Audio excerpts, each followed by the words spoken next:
Покупката на първо жилище е важен и вълнуващ етап в живота на всеки млад човек.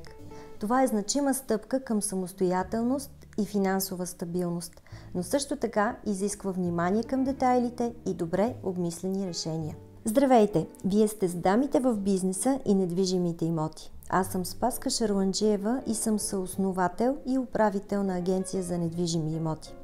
С моят екип сме помогнали на много млади хора да намерят и закупят своето първо жилище. От опит знам, че за мнозина този процес може да изглежда сложен и объркващ. Именно за това подготвихме това видео с няколко полезни съвета и стъпки, които ще ви помогнат да направите информиран и успешен избор в търсенето на имот. В българската народопсихология е залегнало дълбоко желанието българина да притежава свой дом.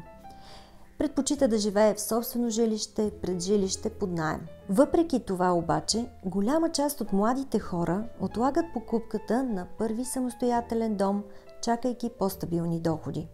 И тук изниква въпроса: трябва ли да се лишат от самостоятелност, като останат в зоната на комфорт, като през това време живеят в родителското жилище? Това видео е именно за тези от вас, на които им предстои покупка на първо жилище. Обърнете внимание на няколко важни стъпки при покупка на имот, като се предпазите от непредвидени и неприятни ситуации. Първото и най-важно нещо е определянето на бюджета. Препоръчвам ви да сте наясно от самото начало дали сумата, с която разполагате, е достатъчна или ще се наложи да финансирате покупката с кредит. Да бъде преценено каква част от месечният ви доход можете да отделяте за ипотечен кредит и други разходи, свързани с покупката. Често сметките се пренебрегват допълнителни разходи, които могат да възникнат при покупката на жилище. Не забравяйте, че освен цената на имота, излизат разходи, които е препоръчително да предвидите. Това са разходи като нотариални такси, такси за вписване в имотния регистър, комисиони, данъци, ремонти и разбира се обзавеждане в имота. Когато планирате бюджета си предварително, ще се предпазите от финансово напрежение в бъдеще. Ако разчитате на ипотечен кредит като основно финансиране за бъдещия имот, погрижете се да получите предварително одобрение за кредит. Кредитната оценка е важен показател, по който банковите институции преценяват дали даден клиент е надежден платец. Тя може да се формира по различни критерии, но важни показатели са наличието на стабилни доходи и високи осигуровки. Не са малко случаите, в които клиентите имат и лошо ЦКР, а това неминуемо ще доведе до отказ от финансиране на банката. И ако вие сте харесали имот и още по-лошо, сключили сте предварителен договор или сте платили депозит, в случай на отказ от финансиране на банката, вие ще рискувате да загубите парите. Не правете грешката на повечето клиенти, които стартират първо с огледите и след това започват да търсят финансиране.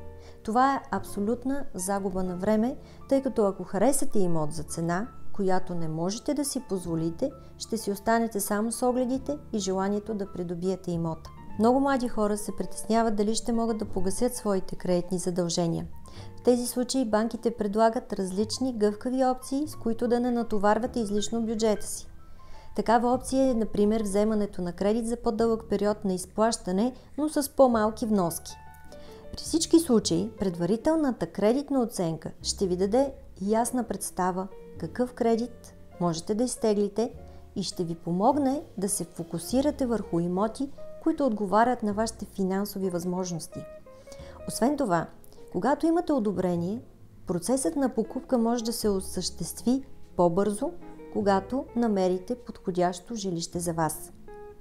Друг момент, който не е за пренебрегване, е изборът на район. Препоръчително е да направите проучване на кварталите, в които планирате да закупите жилище, за да сте сигурни, че те отговарят на вашите нужди и предпочитания. Местоположението на имота е ключов фактор, който пряко оказва влияние върху ежедневието ви и на потенциалната стойност на имота в бъдеще. Помислете добре от какво наистина имате нужда. Повечето хора избират района според това дали е в близост до работа, транспорт, училища, магазини и други удобства. Предпочитани от младите хора са районите в близост до метростанция, молове или университети. Тези райони са добра опция и погледнато в перспектива, инвестицията в такъв имот си заслужава, тъй като в един по-късен момент винаги би могъл да се продаде по-бързо и съответно на добра цена. Все по-голям интерес има от млади хора, които се интересуват от къщи или парцели около София.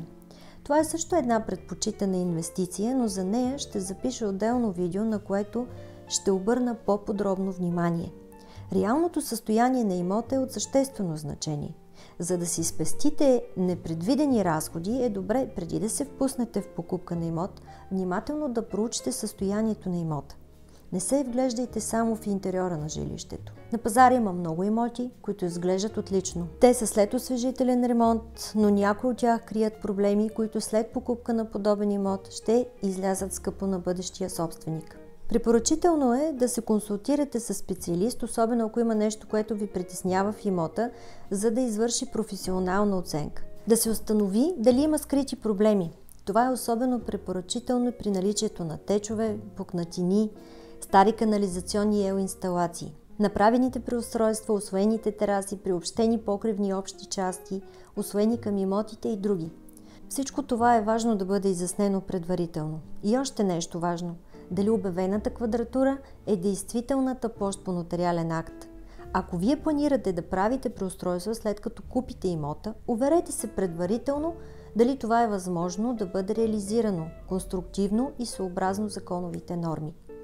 Всичко това е важно, за да знаете предварително и да прецените дали може да покриете допълнителните разходи след покупката. Информирайте се за статута на имота. Когато купувате имот, попитайте с какъв статут е. В работата си съм била свидетел как гаражи, офиси, магазини се обзавеждат и приспособяват за живеене. Фактът, че се ползват обаче за живеене, не ги прави жилищни имоти. Вероятно привлечени от по-ниската цена в сравнение с тези на апартаментите, много клиенти решават да купят подобен имот, но трябва да имате предвид, че това крие и своите неудобства. На първо място, проблем може да имате с кредитирането от банка, тъй като нежилищните имоти се финансират при различни условия. Проблем с адресната регистрация, тъй като в нежилищен имот не бихте могли да се регистрирате с постоянен адрес. Нежилищните имоти като офиси, магазини и някои ателиета за творческа дейност с промишлен ток и съответно това води до по-големи разходи за електричество. Не бихте могли да ползвате и данъчно облекчение, което се полага при първо жилище, а и при някои търговски обекти таксата смет е по-висока в сравнение с жилищата. В някои обекти е невъзможно да бъде сменено предназначението. Ако е възможна смяната на предназначение, ще трябва да инвестирате допълнителни средства. И още нещо, което е важно, е, че при жалба от съсед може да бъде забранено ползването на имота за различно предназначение от предвиденото. Разбира се, след всичко, което казах до тук, не твърдя, че подобни имоти не трябва да бъдат купувани, а по-скоро искам да обърна внимание на това да бъдете информирани предварително и да сте наясно какво купувате и какви разходи и рискове поемате с сделката. И ако цената си заслужава и сте готови да преглътнете негативите, тогава направете сделката, но ще я направите информирани. Правният статут на имота е един от най-важните аспекти при покупката на жилище. Именно да се уверите, че всичко е юридически изрядно. Ако вие самият не сте наясно с документите и не разбирате от тази материя, консултирайте се с специалист в областта на недвижимите имоти, който да провери правния статут на имота. Трябва да се уверите, че имотът няма тежести, ипотеки или други обстоятелства, които биха могли да създадат проблеми в бъдеще. Грешка номер 1, която допускат много клиенти, които не са наясно какво да гледат и за какво да внимават в документалната част, е да сключат предварителен договор и след това да започнат да проверяват документите. Без значение дали купувате от близък или от непознат, винаги проверявайте собствеността. Казвам го от опит. Работила съм с продавачи, които са били напълно добронамерени и са си мислили, че всичко е наред с документите им. Въпреки това са се изненадвали, когато открием вписано завещание на друго лице, различно от наследниците, или някоя искова молба, за която те не са знаели. Друг често срещан проблем, който може да забави една сделка и да доведе до стрес и напрежение, са проблемите с кадастъра, задължения към НАП и други. Един предварителен правен анализ ще ви спести всички бъдещи неприятности. Ето защо, когато ви предстои такава важна стъпка като покупка на първо жилище, винаги ползвайте експертна помощ. Мислете в перспектива. Когато избирате първото си жилище, е важно да мислите и в дългосрочен план. Какво имам предвид? Имотът, който купувате, ще бъде ли подходящ за вас след 5 или 10 години? Ако не, възможно ли е да се увеличи стойността му във времето? Мислете стратегически и преценявайте потенциала на имота не само за настоящия момент, но и за в бъдеще. И този съвет би го обединила с следващата препоръка, а именно възползвайте се от професионална помощ на брокер. Не просто брокер, а истински професионалист. Повярвайте ми, разликата е огромна. Работата с професионалист може значително да улесни целия процес. Опитните брокери познават пазара на недвижими имоти и могат да ви помогнат в избора на подходящ имот. Много често купувачите стартират сами процеса в търсене на жилище и бързо след това се обръщат към агенция за недвижими имоти.